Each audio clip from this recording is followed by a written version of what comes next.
Some people spend their entire lives trying to come to terms with injustices that were done to them. Why was I caused so much pain by this person? Why did I have to go through this? And it's understandable because sometimes there is no explanation that you can logically come to in this life. Others take the pain that they experienced and decide to be a pain reliever for others when they recognize that same pain. In the case of the Prophet ﷺ, he went through every type of hardship that you can imagine. And because he went through every type of hardship that you can imagine, he recognized that hardship. Who was rejected more than the Prophet ﷺ? Who was poorer than the Prophet ﷺ? Who knew emotional vulnerability more than the Prophet ﷺ?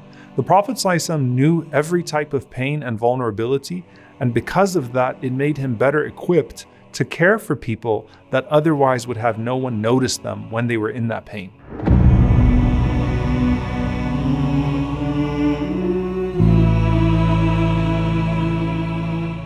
Allah subhanahu wa ta'ala mentions haqqun lis-sa'ili wal-mahrum, that the people who pray at night, they have in their wealth a right for those who ask and those who don't ask, those who are forbidden from asking. And what that means is there are people that will ask you when they're in pain, when they're in need, and there are people that will be forbidden, sometimes from their dignity, from their sense of shame, that they don't want to ask for help.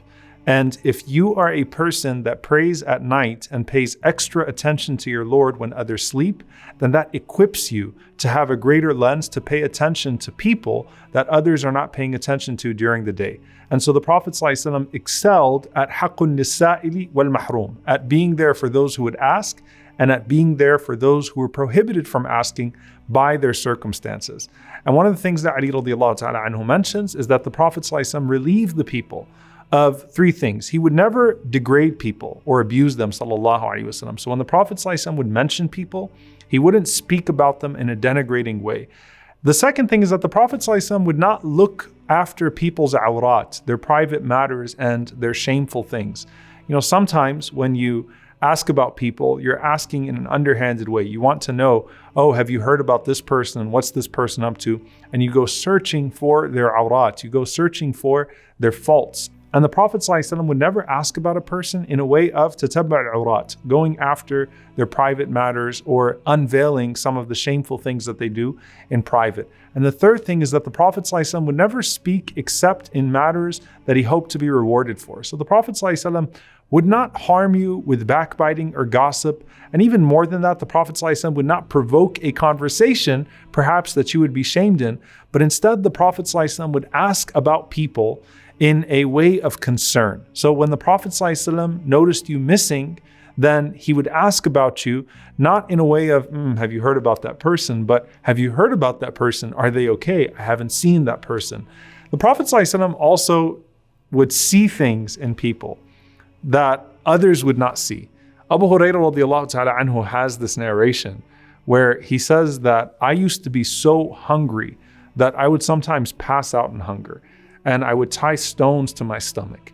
And I would be too ashamed to ask anybody for anything. Abu Hurairah radiallahu ta'ala anhu was homeless for some time.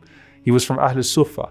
And he could not ask people for something. And he felt barred by his dignity and his modesty from asking people. So what did Abu Hurairah radiallahu ta'ala anhu do instead?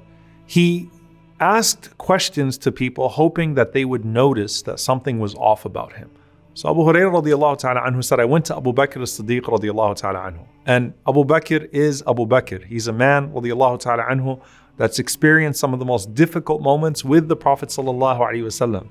He's a man of generosity, a man of nobility. He's the best person after the Prophet sallallahu alaihi wasallam.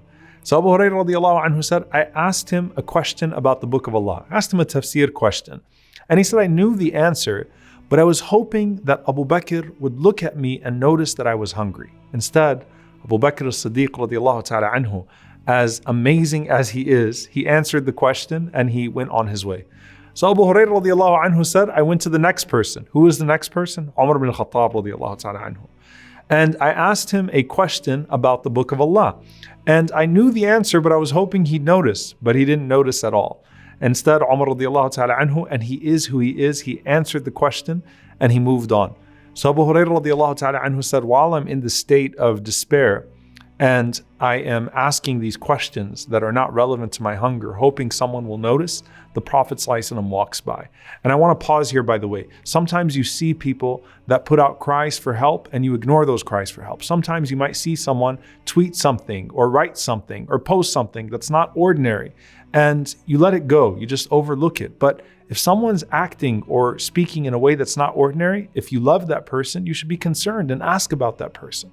The Prophet ﷺ walks by Abu Hurairah radiallahu ta'ala anhu and he looks at him and he smiles at Abu Hurairah radiallahu ta'ala anhu and he says, Aba Hir. So he shortens his name, which is a means of putting him at ease, sallallahu alaihi wasallam, by calling him by a shortened version of his nickname.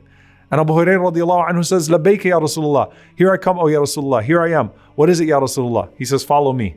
So Abu Hurairah radiallahu ta'ala anhu says, I followed the Prophet ﷺ, and the Prophet ﷺ took me to this person's house and we were served with laban.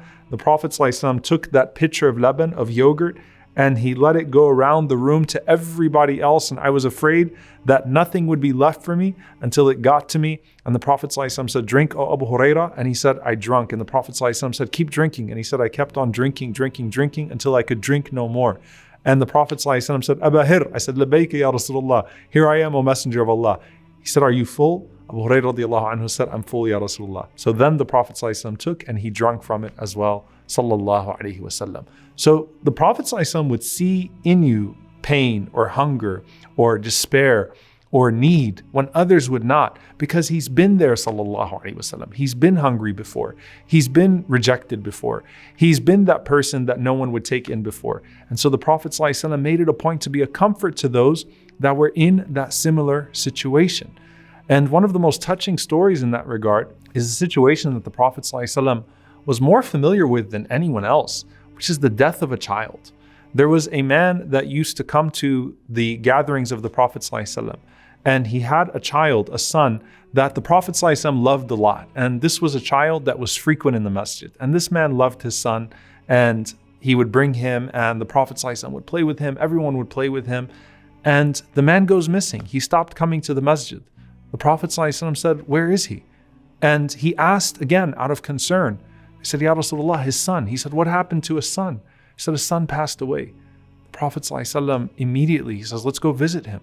He goes to the man and he sees the man in intense sadness and he says, what happened? And he says, my son died.